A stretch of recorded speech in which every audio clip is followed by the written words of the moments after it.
Hello everyone and welcome back to Let's Play Gunstar Heroes. In the last part we cleared 3 of the main stages, now we're on to the underground mine. Bring back my brother Green. We're on it, I think her name is Yellow from memory? Use my special modified mining cart. Be aggressive.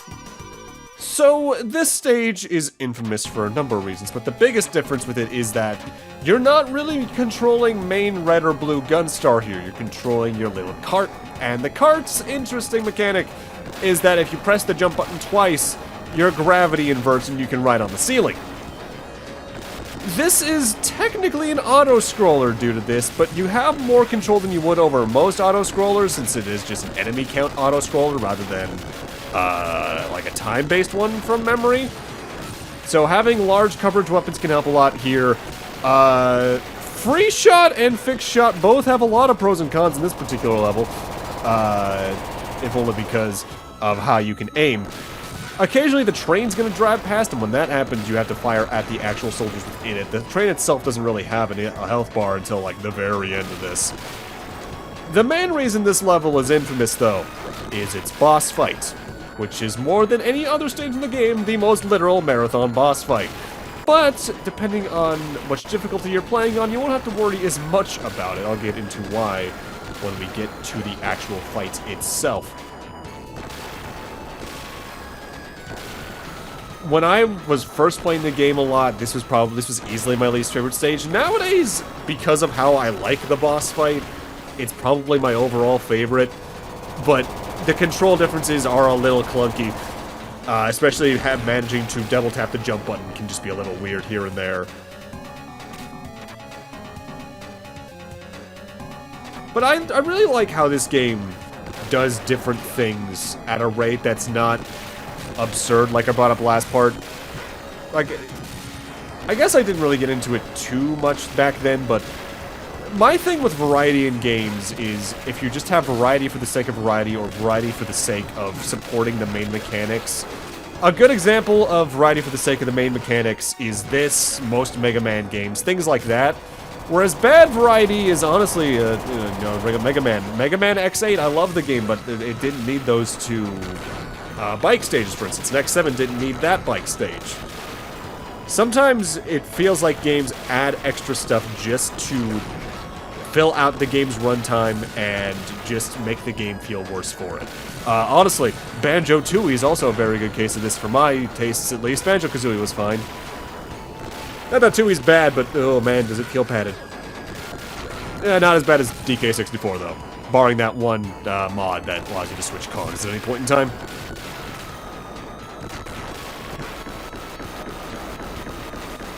And now the train's on fire, which means we're about to enter the boss fight. Oh, hi, Smash. But first you have to take care of the last part of the train, and oh my god, that soldier is gunning it. Give that guy a promotion. Green Biker Dude the 8th, I bequeath the title unto you. Unfortunately, as you are part of the enemy force, I must take care of you and then find out Green Biker Dude the 9th. What happened to Green Biker Dude 2 through 7? I don't want to talk about that. So, the boss fight here is a little special. Because here's the boss scroll, 7 Force. And it's already longer than every other boss in the game, right?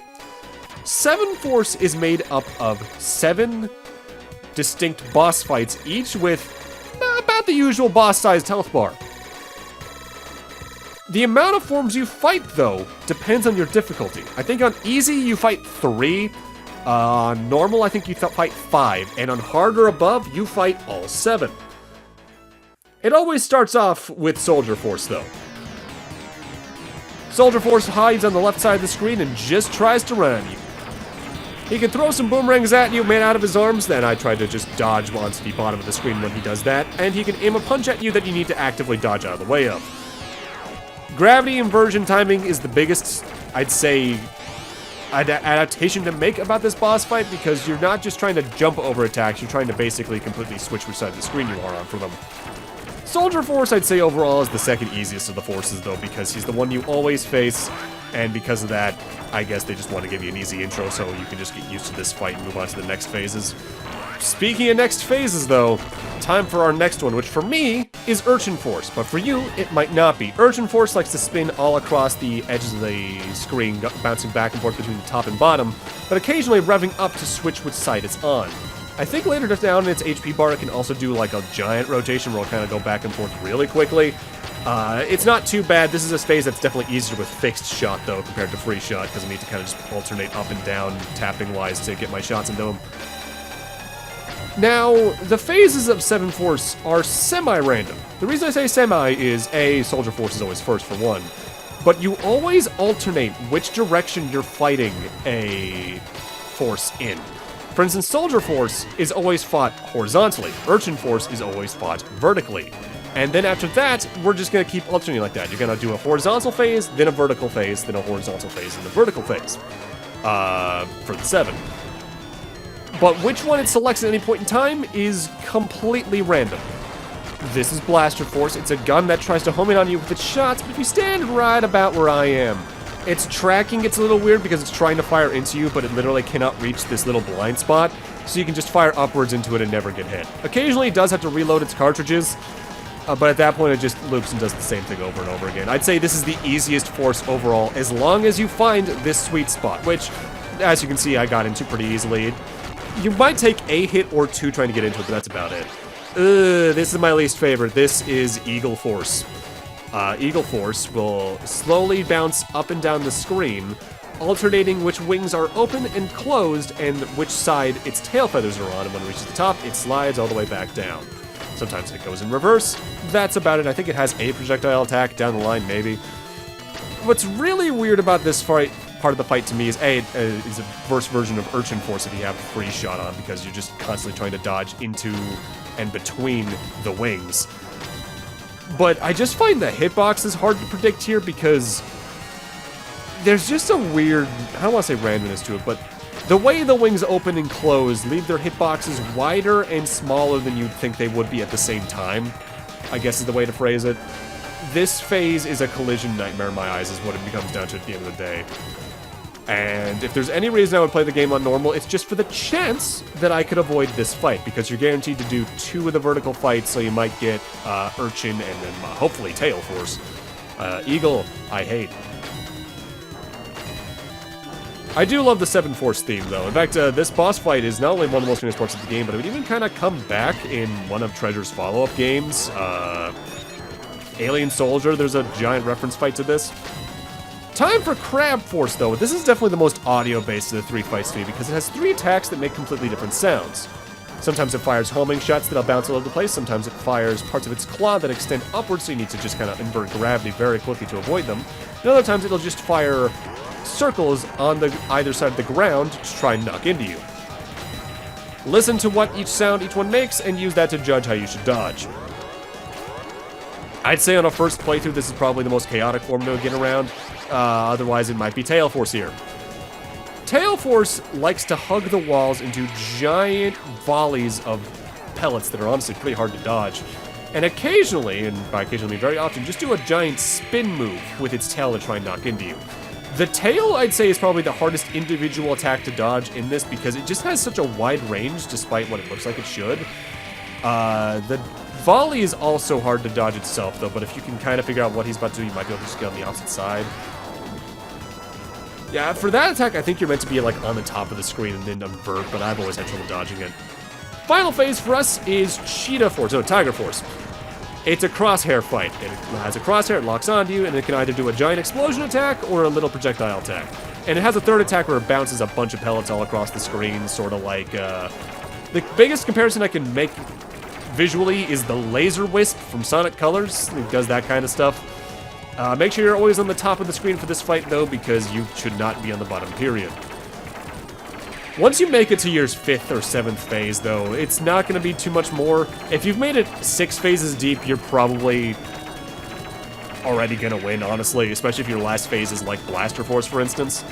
It's a marathon fight, but I like the different amounts of pattern recognition it has going on. It's very fun to me, except for Eagle Force. I just do not like that one.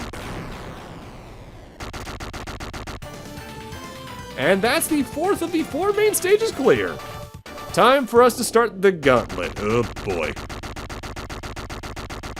Thanks for the gem, though, Green. You didn't need to give that to me, but I'll take it. Hey, help me. Oh, thanks. While you were away, the Empire came and kidnapped Yellow. If you want to save Yellow, come to me with all the gems. But that's if you can get to me alive. We must obey him. Please, save Yellow. So this, I'd say, is probably the overall second hardest stage in the game. There's no real bullshit to this one, though. It's just a complete marathon rush of enemies, like to an obscene degree. They will spam basically every enemy type in the game at you here, and there's a bunch of crates along the way as well, and the crates are a bit of a double-edged sword. Sometimes a lot of them, well, not even sometimes, what they have is actually set, if memory serves. But a lot of them hide either health upgrades or weapons for you to grab. But to get those, you need to destroy them, which takes either a bunch of your beam or quite a few belly flops. That's fine on its own, but then they actually start placing them as obstacles in the level, like upwards times piles of 7 to 8 of them on top of each other that you just need to break. Meaning, any kind of strategy of just run and gun while doing belly flops to avoid damage might not necessarily work. This stage is rough. There's no real base strategy outside of just do your best to keep track of enemies and survive. It's that Halo mission from Reach, essentially. If there's anything that can come in handy here, it's admittedly to slow down if there's enough enemies on screen. Because while the game honestly runs pretty consistently, this is definitely the stage where they push what the hardware can do a little bit with slowdown. So at times, use that to your advantage and process what kind of attacks are going on around you. I do love this song, though. This game's entire soundtrack is fantastic. It's got a little bit of that Genesis twang to it, but not as much as a lot of the other games on the Genesis. For now, though, until we reach the boss fight, let's finally go over this game's story, because it's a little different between its US and Japanese manuals.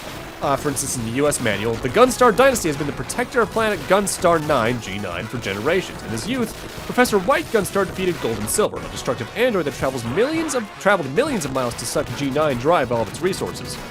Professor White was able to extract the 4 famous mystical gems, the robot's power source, imprisoned on one of G9's moons.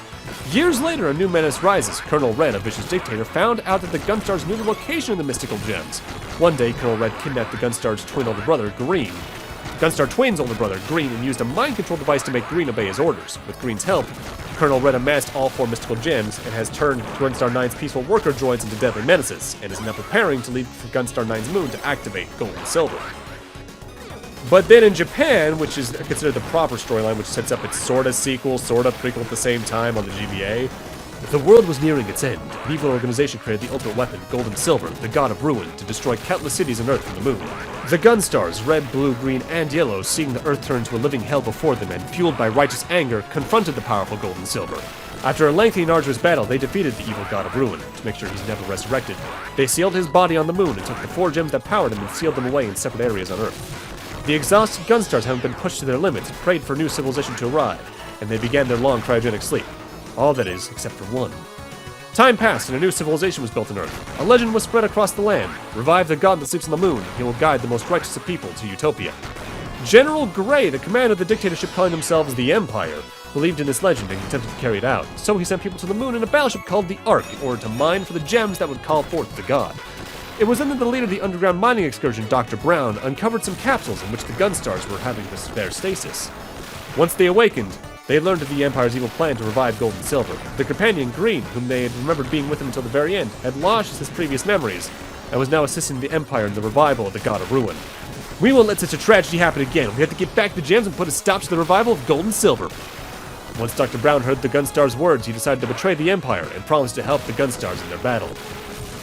So yeah, that's a little more in-depth and interesting. What I find really interesting about that is how some of the stories are despite, like, the tonal differences. Because in my experience, at least, when a US manual changed the story in this era, usually it, like, completely changed it. It wasn't usually just, like, a tone down like this is. So this kind of stands out to me, but the Japanese story definitely has those extra details. Now that, again, the sequel that came out on the GBA, for some reason, kept mostly intact. as the lore. Superheroes, I'll probably get to doing Gunstar Superheroes at some point. I definitely find it to be the worst game, but it's at least still good. This Phantom is one of the more annoying Phantoms in the game because it exemplifies trying to get close to you, and rather it tries to get closer to you, but most of them do. And whenever a Phantom can grab onto you, and I think most of them can, they drop a bomb to try and do some damage to yourself as well as them, which is again a reason why Lightning Chaser really comes in handy because you can just stay a distance away. I like having some mobility options in my games like this. Actually, the main reason why I choose free shot over fixed shot, because I like being able to move and dodge and shoot at the same time. Compared to other stages in the game, though, this one definitely feels the most Contra 3 in its reliance on just enemy spam, which I guess makes some amount of sense, because the main developers at Treasure are all former Konami employees, so I believe left because they wanted to explore more original game ideas rather than just being like, here's a new Contra or Castlevania sequel. And I think a lot of the main developers worked on like Contra 3, for instance, Castlevania 4, Simpsons Arcade, and Bucky O'Hare, something like that.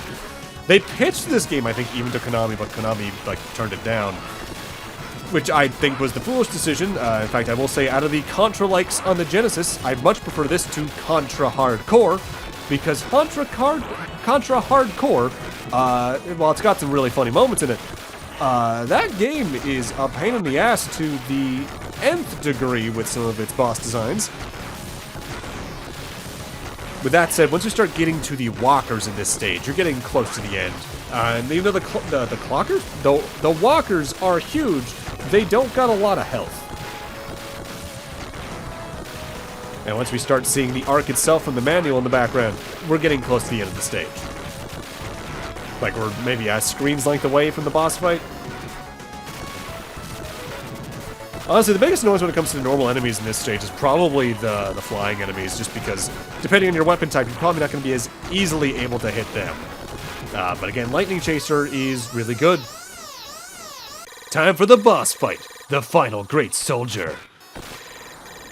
Love dancing! Oh god, he's invincible. Hey, Smash. That's rude. Actual boss fight is Smash Daisaku, and this is the first multi-phase fight outside of Seven Force.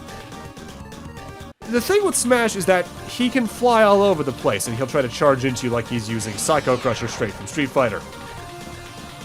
He can fire some bombs out of himself every now and then. I think he has another projectile attack he can use, but once we get him down into I think either his lower part of his health or at the end of his health bar, he swaps into phase 2 where he becomes a melee fighter. And when he's a melee fighter, he's honestly a lot more annoying.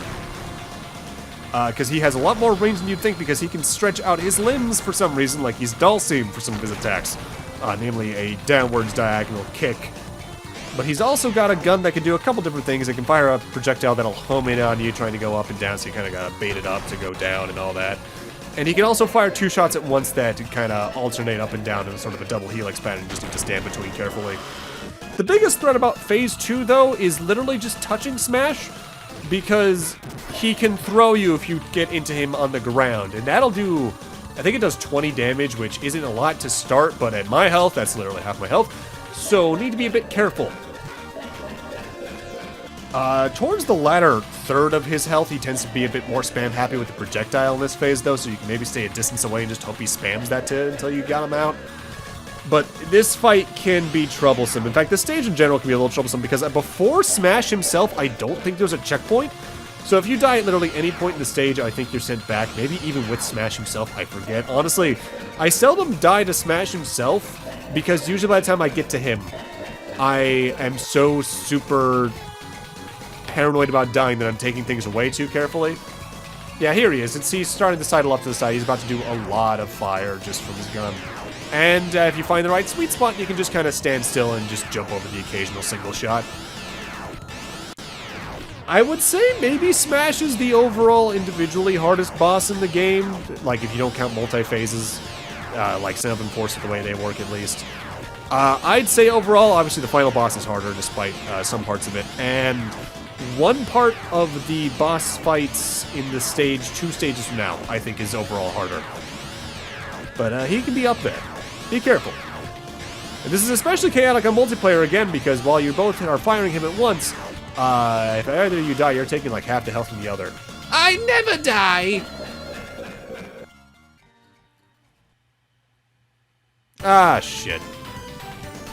Congratulations, the stage is beaten. Our friend is still kidnapped.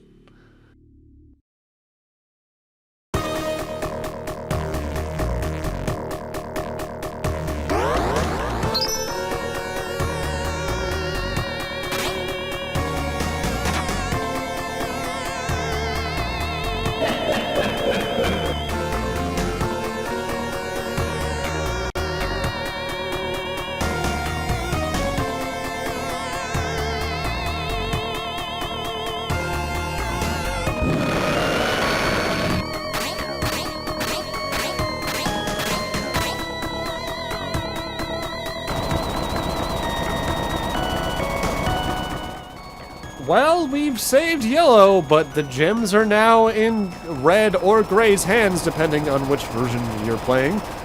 But with that, I'm going to need to end this off here. Thank you guys for watching, and in part 3, we're going through the rest of the game with one hell of a gauntlet. See you guys then.